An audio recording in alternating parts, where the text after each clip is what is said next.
Oh my gosh, it's Nunzi. Hey, Nunzi. Yeah? Can I ask you some questions? Oh, hey there. Of course. Okay. What would you like to know? Well, the first one, how can I activate my glutes? Oh, I love this question. I get it quite a bit. So, glute activation is the only way to really build your glutes. Now, this is an exercise that you can do at home with no equipment. What I want you to do is I want you to brace yourself on a wall. Doesn't really matter what you're bracing yourself on, but the idea here is you're gonna balance on one leg. Now, as you can see, this leg that's off the ground, I want you to slightly angle your toe out, take your thumb, drive it into the top of the glute, and I want you to kick back at 45-degree angle. So if this is on a clock, this is gonna be around 4 to 5 o'clock, and I'm squeezing and kicking right out, driving that thumb right into the glute medius. This is the building blocks of how to start to engage your glute muscle. You can really start to feel that glute engage. You can kick straight back as well if you'd like, if you want to try to do more of a straight back kick back. But just doing these little exercises. Once you get good at that, there are 3 activation exercises I love. Of course, there's the straight kick back, which is my all-time classic. Wow. The donkey kick, which is another fantastic one. And then last but not least is the side kick out. So those 3 activation exercises, try 50 reps a day, and that will drastically improve your glute activation. Thanks, Nunzi. No worries. Any more questions? Many more. How many sets and reps should I be doing for optimal muscle gain?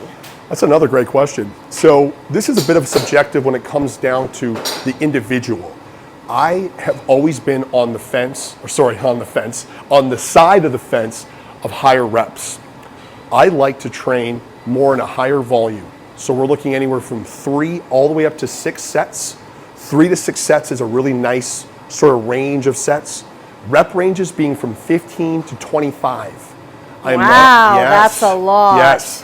I am not a fan of low reps. Really? I really think that the goal is to get a lot of blood circulation in the muscle to get that pump. Oh. You know, you think about it, most people's sets, you know, they might go into the gym, put the bar on their back, they'll do 8 little reps and then rack it.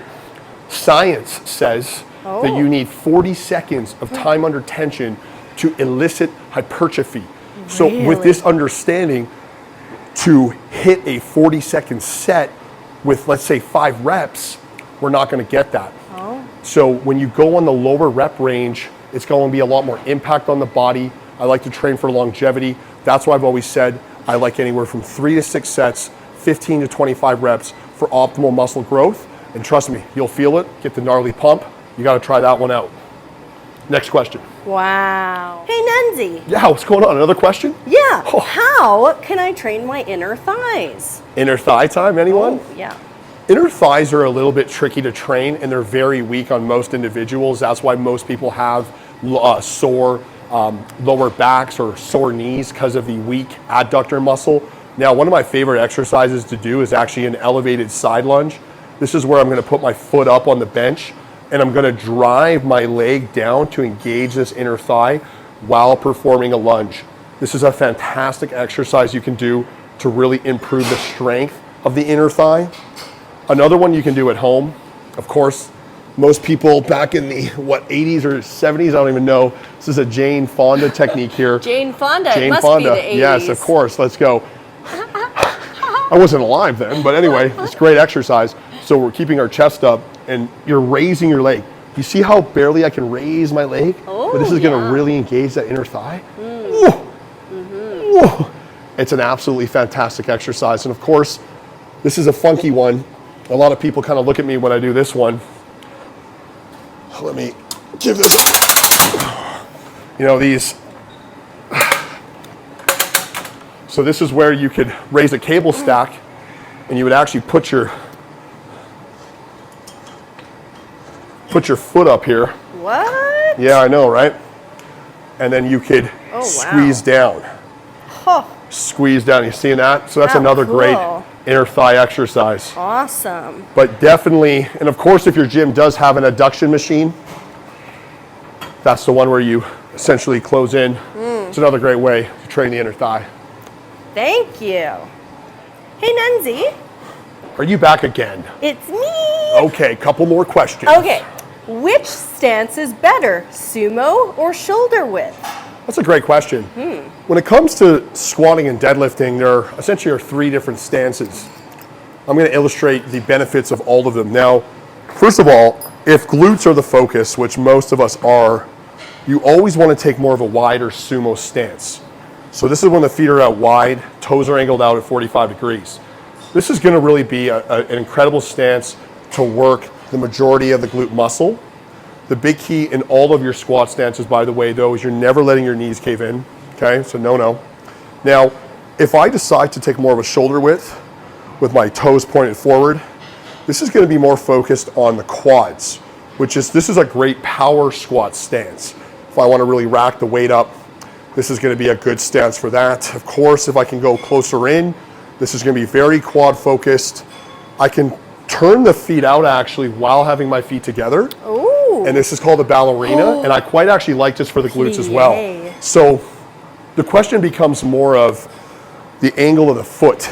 Because naturally, the more I angle my toes forward, the more quads, the more out. And you can even feel that in yourself. Like you can even feel Really? that your glutes are engaged when your toes are angled out compared to forward, which once again will be more max focus. So I'd recommend doing all the squat stances, but if glutes are the focus, take that wider sumo.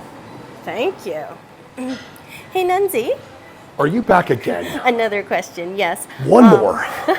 How many workouts should I be doing a week, and how long should my workouts last? Well, that's a good question. Let me put my crown on to think about this.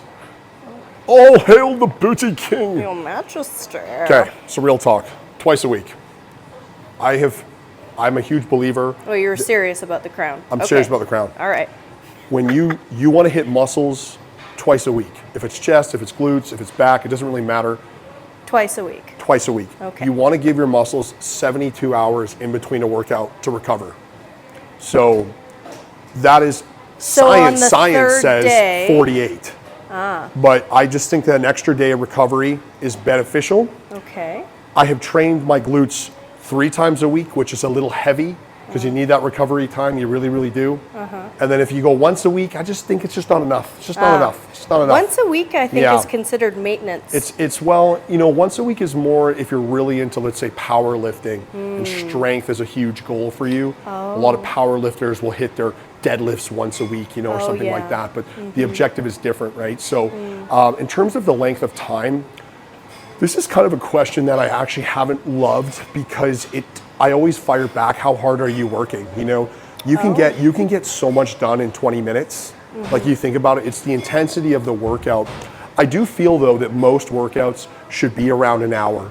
Usually your first 40 minutes is going to be kind of your money time. And anything after that 40-minute mark will just start to kind of go downhill. If you're working out up to the 2 hours, I'd say the quality of the sets and reps are going to be low.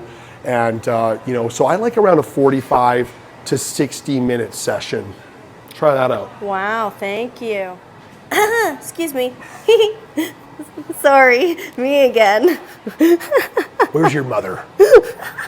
All right, I'm gonna take one more question. What do you got? Okay, this is a good one, I promise. All right. So, I have pain with lifting in my back and in my knees. What am I doing wrong? You got weak glutes, I'll tell you that. What? Most knee and back pain stem from a weak posterior chain. This is the posterior chain. It's pretty much from the lower back here to the glutes down to the hamstrings. Think about it like this, okay? What do we do as humans most of the time? We sit. Right? So we are we sit and we are internally rotated. So this right here already is shutting the glutes off, shutting the hamstrings off, promoting poor posture.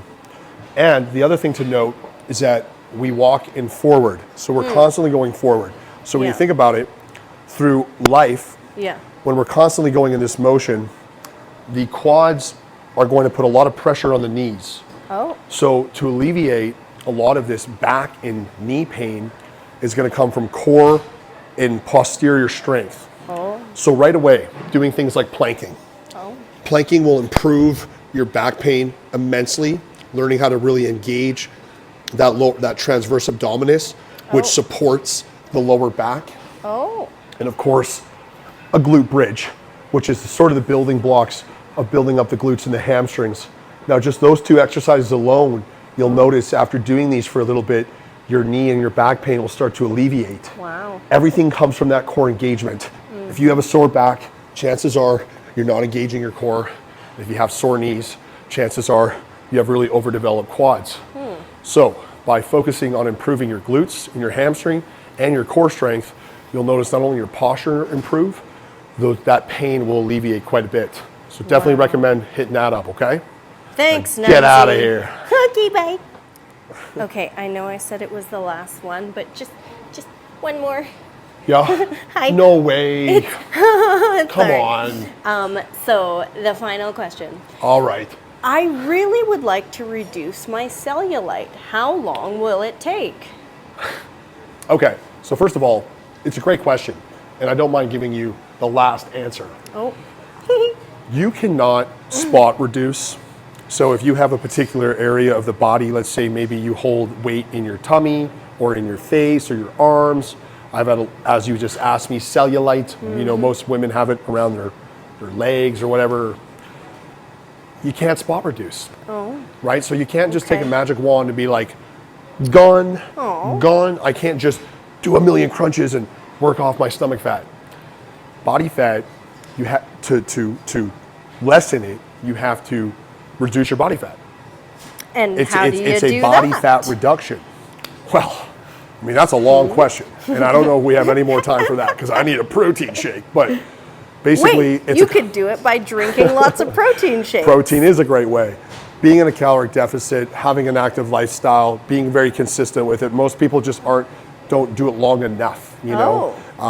And that's the thing. It's, you know, there's a handful of variables that you need to be consistent. Now listen, you can definitely tighten up areas. So for example, if you do a lot of crunches and you work on a lot of transverse, you can shrink the waist. So I want to make that clear as well. It's, you can still focus on tightening up areas, but to lose the body fat, that's an overall reduction. And I would never really get so focused on the question of how long can I see to get results. Do you know that your first workout you're going to get results, and your second workout you're going to get results? Every time you have a healthy meal you're going to get results. Wow. You're constantly getting results. Okay. But the one thing I would say, to see a physical transformation, about a month you're going to really start to see the changes if you're very consistent with your program. But it's very subjective. There's so many variables to this. I've always said, don't focus on that. Focus on waking up every day, adhering to non-negotiables, building healthy habits, making healthy choices, staying in a positive state of mind, and consistency through that. You know, I've always said, and this is what I say to all my clients, that a transformation is a mindset shift. The physical transformation, the weight loss, the muscle gain, that is a byproduct of your mindset. So don't focus so much on the physical, focus on, I need to change my mindset that will produce a physical result. Now, that's it. I gotta go. No more questions. Wow, I have a lot to Follow think me on about. follow me on my socials. Nunzi, TikTok, Instagram, X. You got it. Let's go.